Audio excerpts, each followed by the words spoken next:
नमस्कार दोस्तों, हमारे चैनल पर आपका स्वागत है।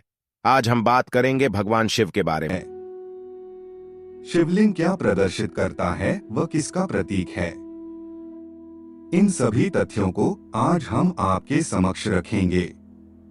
लोगों ने जो वजोभ्रांति समाज में शिवलिंग के प्रति फैला रखी है, उसे दूर करना अति आवश्यक है। कुछ लोगों ने शिवलिंग का इतना गलत अर्थ बता रखा है कि हम उसकी व्याख्या करना भी पाप समझते हैं और महादेव का अपमान समझते हैं। इस प्रस्तुति द्वारा आप शिवलिंग का संपूर्ण अर्थ जानेंगे। कृपया वीडियो को शेयर करें ताकि लोगों के मन से यह भ्रांति दूर हो सके और चैनल को सब्सक्राइब अवश्य करें।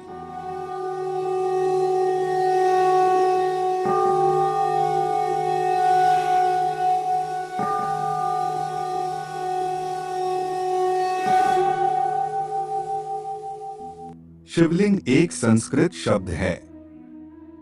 यहाँ लिंग का अर्थ है प्रतीक, यानी शिवलिंग का अर्थ है शिव का प्रतीक।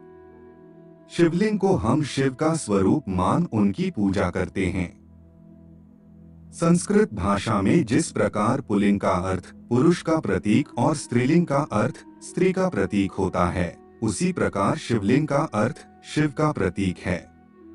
पुराणों में वर्णित एक कथा के अनुसार ऋषियों ने सूत जी से प्रश्न किया कि सभी देवताओं की पूजा मूर्ति स्वरूप में होती है, लिंग में नहीं, परंतु भगवान शिव की पूजा लिंग और मूर्ति स्वरूप दोनों में क्यों की जाती है? फिर सूत जी ने बड़े विनम्र भाव से कहा, आपका यह प्रश्न बहुत अद्भुत और पवित्र है। एकमात्र भगवान शिव ही ब्रह्मरूप होने के कारण निराकार कहलाते हैं।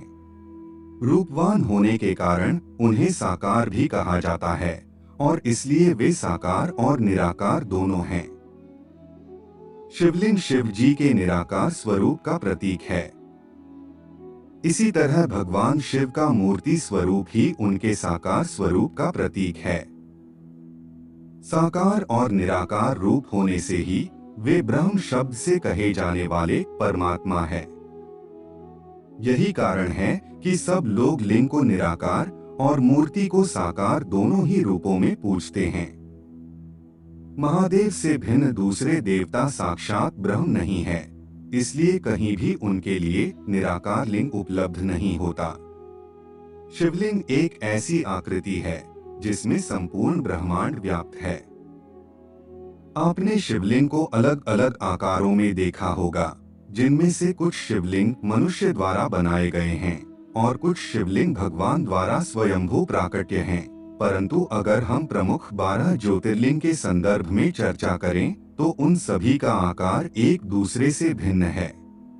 ऐसा इसलिए है क्योंकि अलग अलग उद्देश्यों को प्राप्त करने के लिए अलग अलग शिवलिंग बनाए गए हैं। कुछ शिवलिंगों को स्वास्थ्य के लिए बनाया गया है, कुछ को विवाह के लिए व कुछ को ध्यान साधना के लिए स्थापित किया गया है। इन सभी निराकार रूपी भगवान शिव के प्रतीक इन लिंगों में एक समानता अवश्य है कि इनकी बनावट अंडे के आकार की है, जो वस्तुतः ब्रह्मांड की आकृति भी है। शिवलिंग स्त्री या पुरुष का प्रतीक न होकर संपूर्ण ब्रह्मांड के शून्य निराकार का प्रतीक है। इन्हें किसी एक शैली में बांधकर नहीं रखा जा सकता, क्योंकि यह स्वयं एक श्रेणी है, एक प्रतीक है।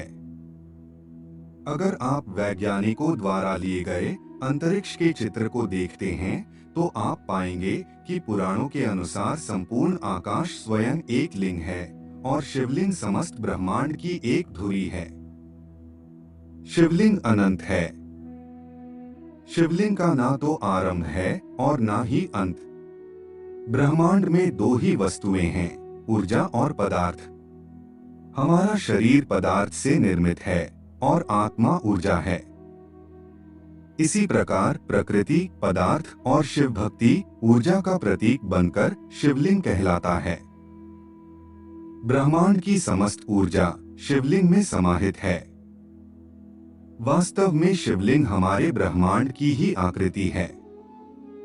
शिवलिंग के साथ कर्मकांड इसलिए किए जाते हैं ताकि शिवलिंग में अधिक से अधिक ऊर्जा को समाहित किया जा सके, और जब हम शिवलिंग के पास बैठे तो हमें उस ऊर्जा का लाभ भी अधिक से अधिक मिले और हमारी आध्यात्मिक उन्नति भी हो सके। नागेंद्रहाराय त्रिलोचनाय, भस्मांगरागाय महेश्वराय, नित्याय शुद्धाय दिगंबराय, तस्मै नकाराय नमः शिवाय। इसका भावार्थ है, जो शिव नागराज वासुकी का हार पहने हुए हैं, 3 नेत्रों वाले हैं तथा भस्म को सारे शरीर पर लगाए हुए हैं, इस प्रकार महान ऐश्वर्य से संपन्न वे शिव नित्य अविनाशी तथा स्वयंभू हैं। दिशाएं जिनके लिए वस्त्रों का कार्य करती हैं, अर्थात वस्त्र आदि उपाधि से भी जो रहित हैं, ऐसे निर्वच्छिन्न उस निराकार स्वरूप शिव को हम नमस्कार करते हैं।